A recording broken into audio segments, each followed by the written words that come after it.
Hi, this is on Imagination with the Healing Garden. So the internet just blew up. Oh my God, the world is changing too fast for our evolution to keep up. And I'm going, yeah, you're getting it, guys. You're getting it any day now. Any day now. You guys will catch up. And then they'll go like, oh my God, she's like, go. So this is like, I was expecting this. This is prediction number one. This is 100%. I was waiting for this moment and it just came in and I'm like, yes, one. The dominoes just went. Beep. So this is what I've been waiting for. Now I can explain what's going on. Yes, that is absolutely right. The evolution is absolutely halted. And then they're going to go, why is it halted? And then they're going to figure out my work. My work is the evolutional progress of the ethical stages of growth that show you what our evolutional progress is. And it got stalled out and restarted back in the 4th century. So I have been tracking the evolutional stages of growth literally for the last 2000, well, not me literally 2000 years, but I did all of the sociological studies. And I found out, oh, look, everyone else stopped evolving. Now, because honestly, this is why. This is what happened. When I was 4 years old, I saw something so fucking horrific that it traumatized me. And in the middle of the trauma, I made a couple wishes. Now, I don't believe in manifestation. We've been through this. What I do is called physics and RAS, and I know how to use my subconscious mind. Now, I didn't know this when I was 4, but Mother Nature has this installed inside of us. So if every 2-year-old and 3 and 4-year-old on the planet were to make the wish to keep their minds safe, Mother Nature will keep the mind safe, and the child will focus all of their RAS on keep the mind safe. When that happened, my brain went into this full preserve Mother Nature's program. So when I saw this horrific thing, I made a wish basically to save the world, to stop pain. I wanted there to be no more suffering. That's what it was. In my 4-year-old brain, I wanted there to be no more suffering. And I just wanted to stop the suffering. And then that just went into my brain of preserve the brain. And I stayed on the natural path of evolution while everyone else got off the track, got derailed, halted their growth, and then ended up with trauma. But I didn't do that. My brain went into the abstract and it stayed safe. So I was able to study. I was fine. I lived in the abstract. It's when I came into the material plane that I was fucked up. In the abstract, I'm fine. And I noticed that. So when I was able to figure that out and I sat back and looked at the difference, what I just noticed was I was evolving intellectually the way we are supposed to per the schedule of Plato's curriculum and Mother Nature's, but no one else was. And that's why my brain is where it is. It's because my brain is actually the control group of, well, you're supposed to have multiple data, but I'm all we've got. So my brain is actually the example of what happens if a brain is left untampered with Mother Nature's evolution. So in addition to that, I was already asking logical questions by the time I was 4, 5, and 6, so that by the time I was 12, around the same time that people started to attend Plato's school, I found Plato. Isn't Mother Nature wonderful? So literally, I found the Plato curriculum at 12 years old in an encyclopedia set, the same age I would have been in ancient Greece when you would have gone to Plato's curriculum, and I started to follow it.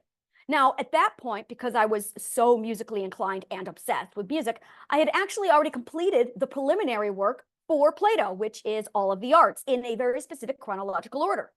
I was on theater and stage at 4 years old. I was doing piano at 4. I was dancing in secret because that was banned. So I was already doing all of the arts in order because I was tuned so deeply into Mother's Nature that I was following the evolutionary curriculum. So I got to see exactly how the brain evolves accordingly. And our culture is moving. Yes, our culture is moving fast, but the growth of the human brain has stopped because that is the 12 ethical stages of perspective growth. Now, I've already got the formulas. I've already got it all out. I'm actually writing up Plato's curriculum right now on my website, so you can follow through and be like, oh, this is what it's just the order of operations. And that's all you need. We already have it. It's the skill building, and you just got to do it. So when Plato says, go do music, you get your ass out there and you go do music. In the doing of the music, you discover the ethic courage. You discover the ethic self-authority. Art gives us courage and self-authority. And then it gives you self-regulation. So then you're reading and you're writing. When you are on theater and stage and you're in the audience, you're learning how to do self-regulation because you're taking turns as both listener, audience, and transmitter, and you're standing on stage. When you're reading and writing, you're going to be in moments where you're listening and taking information in, and when you're doing oratorial speaking, and when you're speaking out. When you're doing art and you're absolutely pouring everything into a creative project and then you switch gears. This is self-regulation. It is being so tuned into your emotional needs and knowing when to switch from one mode to the next. So that's self-regulation. By the fourth one, self-law, self-boundary, personal boundaries, that is your fourth ethical perspective, which is around the same time that you get access to sculpting and also painting, drawing, sculpting, and reading, writing, theater, stage continues. And that reinforces personal law. What are your standards? What are your boundaries? What's important to you? What are your ethics? Now, while you're doing this, you're also still reaffirming that courage and the self-authority. When you get into the fifth ethic, that's accountability. When you're supposed to be learning accountability, you're supposed to be taking those boundaries and self-law and applying them in that fifth ethic to learn the accountability skill. While you're doing that, you are learning how to read and write for the first time. And you're only 5 years old. So that when you switch over to 6 years old, the sixth ethical perspective, you learn about equal footing. When you learn about, now you are going to take the newly learned accountability trait. And while you're learning accountability, while you're putting accountability into practice, you're going to learn and figure out how to regulate, self-regulate again.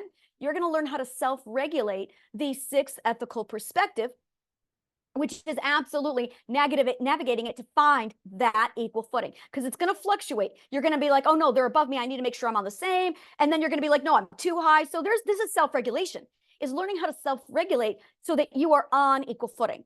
And then once you've mastered the skill, you move on to the seventh ethic. Now, at that point, that's when you're learning linguistics. That's when you're learning language. And it's also around the same time, 8 years old, when the brain starts to shut down slightly in the language skills. When we hit 8 years old, the communication centers in our brain gets cut in like, it goes way down because it's assuming you've learned language. We're done with this now. So all this communication energy just shuts off. Now, ironically, not ironically, welcome to Mother Nature. By the time you hit 8 years old, when that happens, you should be at the eighth ethical perspective, which is communication and transmission. See how that works? And you are learning logic now. And that is around the same time that Plato would step in with the work. Now you're learning language, you're learning math, you're learning linguistics. Absolutely, etymology. You're learning how language works. You're studying the theory and the philosophy behind it. And now you're getting into logic and you're combining those two while you're doing theater and stage. You want to absolutely bring theater into stage in this. Now, Plato went nuts with his epic stories. He did epic everything. You had to do epic tragedy. You had to do epic comedy. You had to do epic satire, like 9 different studies on epic. And I'm like, dude, so I just consumed all of poetry, like the entire poet world. And when you look at poetry, linguistics, language etymology, theater, stage, and music, it's the same subject over and over again. It's the exact same subject, which is where it's the, this is really what it got interesting. I couldn't figure out why until I reached the 29th level of consciousness. When I got to that stage, I went, son of a bitch, it's teaching. It's teaching the whole time.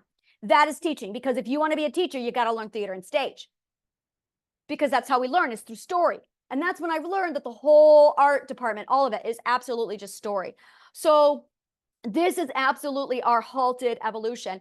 There's a few other checkpoints that I'm waiting for, and the closer the world gets to figuring it out, the closer they're going to get to my work. This is awesome because I know this is coming. So I set it all up like, okay, they're going to figure it out. And when you guys figure it out, that's when you come swarming to my stuff. That's when people who are close to my circle go, oh, that's what she's doing. That's what I'm doing.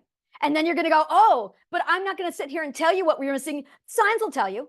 And I've got it all set up. It's literally the chain reaction that I saw way back when. And I'm like, I got to set this up, because once you guys start to figure it out, you're going to go, holy shit, what do we do? Healing garden. That's what you do. So it's literally all done. It's all set up. The evolution, once you start learning it, and this is it, they're going to, okay, so the next stage is they're going to make the connection that it's our education that's slowing us down. And then they're going to go, oh my God, we need the education. What? And then there's going to be a whole lot of hypothesis over what we need to learn. They're going to be arguing over a whole, oh my God, it's going to be like maybe a year, maybe 2 years of you guys arguing over what you need to learn. In the meantime, I've got it all ready to go. So the people who are in my circle have already figured it out. they're going to swarm in and they're going to start grabbing my material and going, oh my God, they're right. We need to do this. Our evolution has slowed down. It's all, which is why they're called the 12 ethical stages of perspective growth. It's human evolution. So you guys are going to read this stuff and you're going to absorb it. And the best thing is I just wrote the genius formula today, which is going to turn it right on. And that I now know, oh, I need to prioritize that and really get it out there because you guys need it. Now, it takes, see, you've already mastered these skills. You just don't know to put them in the right order and you're not consciously aware of them. So I would say that the majority of us, you're going to love this, are at the tradesman skill. We've maxed out the tradesman skill, which means that you're highly proficient, but you're unaware. So as soon as you read my material, you're going to go, holy shit. You mean when I project shit into a story, that's actually a skill? It is. Yeah, this is how you use it. And then I'm going to teach you how to discipline it. Now, you're already highly proficient in it, so you just need to direct it. So really, you're already highly proficient in most of these skills. You just don't have the steerage. You just need the manual. I've got the manual for the subconscious mind. That's what I teach you. So you step into my work, and then I show you how to steer this. And it's all free. It's like all free. The only thing that I charge for are the master classes where you speak directly with me and we go over this. So this was the very first catalyst that just knocked the dominoes over. And I went, yes, I was waiting for this. So the next one is going to be, what should we do about it? And then there's going to be a whole bunch of think tanks. It's going to be a whole, oh my God, our educational department. What do we do? Yeah, okay. And then when you guys catch up, that's when you're going to come in and the whole thing is just going to snowball after that. So I'm really, that was like my first confirmation. And I'm just like, yep, it has begun. It has begun. So I'll see you on the other side. You're getting there. I'm so excited. Come on, guys. I'm so excited. All right. I will talk to you later. If you want to know more about what I do and all the stuff that I do, go ahead and click on the link below. And I will see you later. Thank you so much. And may the kindest of words always find you.